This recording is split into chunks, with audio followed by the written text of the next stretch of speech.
آج سے ہزاروں سال پہلے ملک شام میں ایک قوم رہا کرتی تھی. اس قوم کا نام سوران تھا اور اللہ نے اس قوم کی اصلاح کے لیے ایک اپنے نبی کو مبعوث کیا جس کو زمانہ آج بھی ایوب علیہ السلام کے نام سے پہچانتا ہے. حضرت ایوب علیہ السلام بہت مالدار، خوبصورت، اپنے قبیلے کے سردار اور نہایت عبادت گزار تھے. آپ کے 7 بیٹے اور 7 بیٹیاں ہوا کرتی تھی. آپ کی عزت و مرتبے کا عالم یہ تھا کہ رستے سے جہاں سے آپ گزرتے تھے لوگ کھڑے ہو کے آپ کا استقبال کیا کرتے تھے.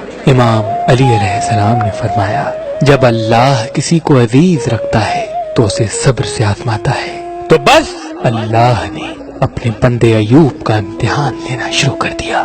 حضرت ایوب علیہ السلام کی ساری اولاد مر گئی اور ساری دولت ختم ہو گئی، اور اس کے ساتھ ساتھ اللہ نے ایوب کو ایسی بیماری دے دی جس میں ایوب علیہ السلام کا گوشت گلنے لگا، یہاں تک کہ ہڈیاں تک آشنا ہونے لگی. بس دنیا نے اپنا روپ بدلنا شروع کر دیا. وہ لوگ جو ایوب علیہ السلام کی عزت کیا کرتے تھے، کھڑے ہو کے استقبال کرتے تھے، وہ لوگ حضرت ایوب علیہ السلام کی توہین کرنے لگے. یہ کہنے لگے کہ اللہ اس سے ناراض ہے، اللہ کا عذاب ہے ایوب پر. یہ کوئی نبی نہیں بلکہ ایک بے انتہا گناہگار انسان ہے. یہاں تک کہ ایوب علیہ السلام سے کوئی بات تک نہیں کرتا تھا. اللہ کا نیک نبی مطمئن رہا اور مسلسل اللہ کا ذکر، اللہ کا شکر کرتا رہا.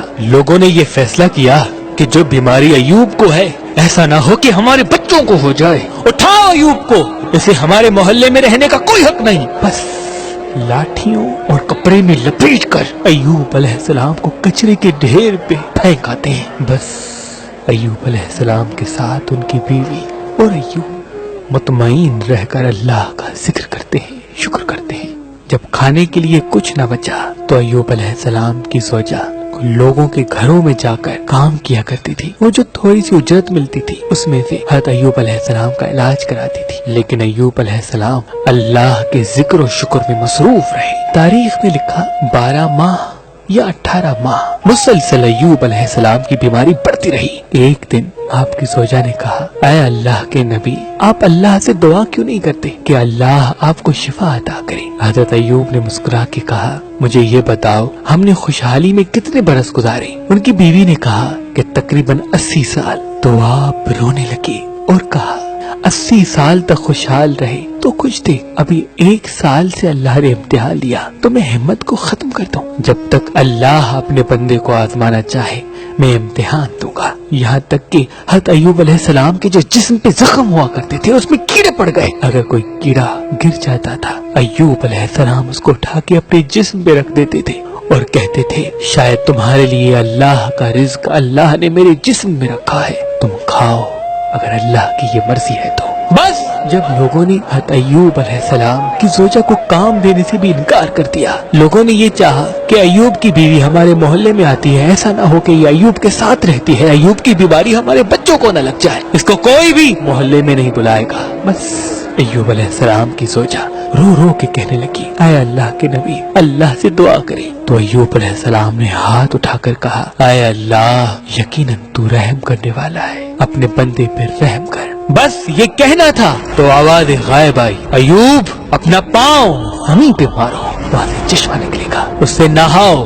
بس ایوب علیہ السلام نے اپنا پاؤں زمین پہ مارا، وہاں سے چشمہ نمودار ہوا. ایوب علیہ السلام نے جیسے ہی اس پانی کو اپنے جسم پہ لگایا، اللہ کے فضل و کرم سے ایوب علیہ السلام کی بیماری ختم ہو گئی اور وہ پھر سے جوان ہو گئے.